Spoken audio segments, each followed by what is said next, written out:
From the national newsroom of the Canadian Press, I'm John Kennedy. Conservative leader Pierre Poilievre told his rally of supporters in downtown Ottawa that Canada will never become a 51st American state.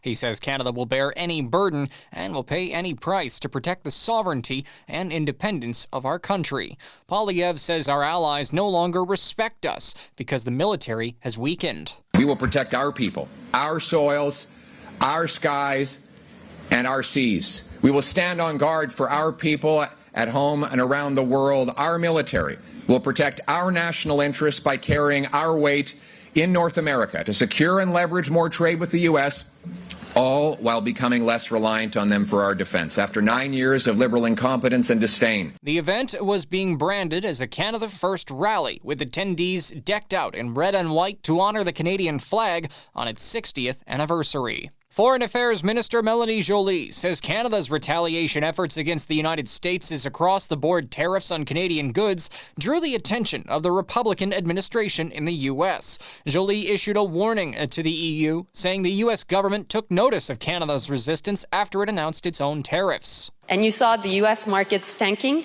and you saw also potentially the price of gas going up. So my point to all of you is we're the canary in the coal mine. If the U.S. administration is doing that to Canada, you're next. U.S. President Donald Trump already signaled his intentions to impose tariffs on the EU. Demonstrators in Montreal gathered to protest today against Amazon's decision to shutter 7 warehouses in Quebec.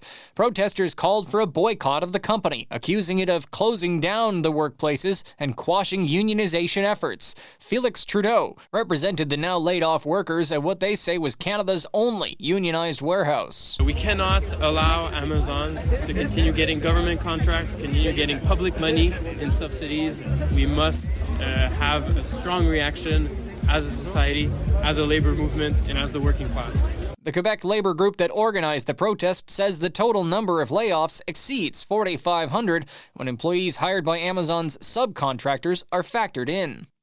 Ontario and Quebec are digging out of the latest winter storm, with even more snow coming down already.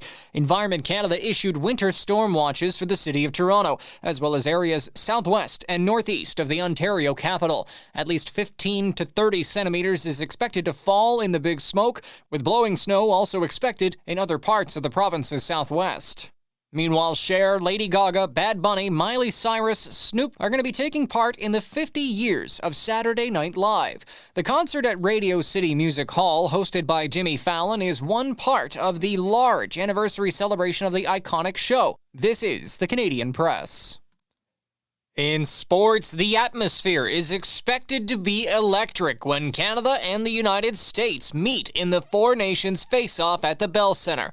Montreal hockey fans roundly booed the American national anthem before the U.S.'s opening 6-1 win over Finland on Thursday, and the expectation is it'll be more of the same tonight. Mikael Granlund scored a minute 49 in a 3-on-3 overtime game as Finland defeated Sweden 4-3 at the Four Nations face-off this afternoon in Montreal. Sweden lost its tournament opener also by a 4-3 score in overtime to Canada on Wednesday night. A historic accomplishment for Canadian William Danguinu.